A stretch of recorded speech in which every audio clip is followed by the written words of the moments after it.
सास बनी डंडे वाली भूत। शिखा की नई नई शादी हुई थी। उसका मायका और ससुराल दोनों कानपुर में ही थे, इसलिए उससे मिलने उसके भाई अक्सर आते जाते रहते थे। ये बात शिखा की सास मीना को बिल्कुल पसंद नहीं थी। मम्मी जी, आज राहुल भैया आ रहे हैं। कौन? तेरे चाचा का लड़का? जी मम्मी जी। अरे पर वो तो दिल्ली में रहता है ना? हाँ मम्मी जी, उन्हें कल सुबह दिल्ली के लिए निकलना है, तो वो आज मुझसे मिलते हुए कल सुबह यहीं से निकल जाएंगे।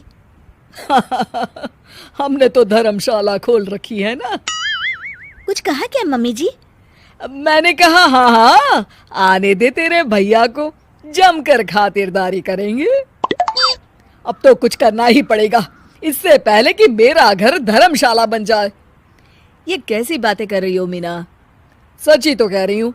अभी इसकी शादी को साल भर भी नहीं हुआ और आए दिन इसके घर वाले आ धमकते हैं। अरे तो क्या हुआ, वो इसी शहर में रहते हैं तो हाल चाल लेने आ जाते हैं। इस बार मैं उनका हाल और चाल दोनों ही बिगाड़ दूंगी। अब बहुत हो गया जी। अरे ये कैसी बातें कर रही हो? हे भगवान, बस आप तो देखते जाइए। शाम को राहुल आता है। नमस्ते आंटी, कैसे हैं आप लोग? हम लोग तो ठीक है, तुम कैसे हो बेटा? मैं भी अच्छा ही हूँ आंटी। बस आज रात के बाद नहीं रहोगे। चलिए भैया, मैं आपको हमारा घर दिखाती हूँ। रात में खाने के टेबल पर शिखा, रोहित कहीं दिखाई नहीं दे रहा। जी भैया, वो ऑफिस के काम से बाहर गए हैं, कल शाम तक आएंगे। अच्छा अच्छा। बेटा, क्या तुम भूत प्रेत में मानते हो? नहीं नहीं आंटी जी, पर अचानक आपको ये ख्याल कहाँ से आ गया? पता नहीं क्यों, कभी कभी मुझे लगता है जैसे रात के समय बैठक में कोई घूमता रहता है। ये आप क्या कह रही हैं मम्मी जी? हाँ, तुम लोग घबरा ना जाओ, इसलिए मैंने आज तक इस बारे में कुछ नहीं कहा। ये आपका वहम होगा आंटी जी, ऐसा कुछ नहीं होता। हो सकता है। चलो अब मेरा सोने का टाइम हो गया है तो चलती हूँ मैं। शिखा बेटा, राहुल के सोने की व्यवस्था वहीं दीवान पर कर देना। जी पापा जी। अब चलिए भी। अच्छा, तो बैठक में सोने वाले हैं साहबजादे। क्या बड़बड़ा रही हो? कुछ नहीं, आप सो जाइए। मीना और महेश के सोने के बाद शिखा और राहुल आपस में बात कर रहे होते हैं, तभी डोरबेल बजती है। अरे आप! सरप्राइज! काम जल्दी खत्म हो गया तो मैं आज ही चला आया। ये तो बहुत अच्छा किया। देखिए राहुल भैया भी आए हुए हैं, आप दोनों का मिलना भी हो जाएगा। कैसे हो रोहित? मैं तो ठीक हूँ भैया।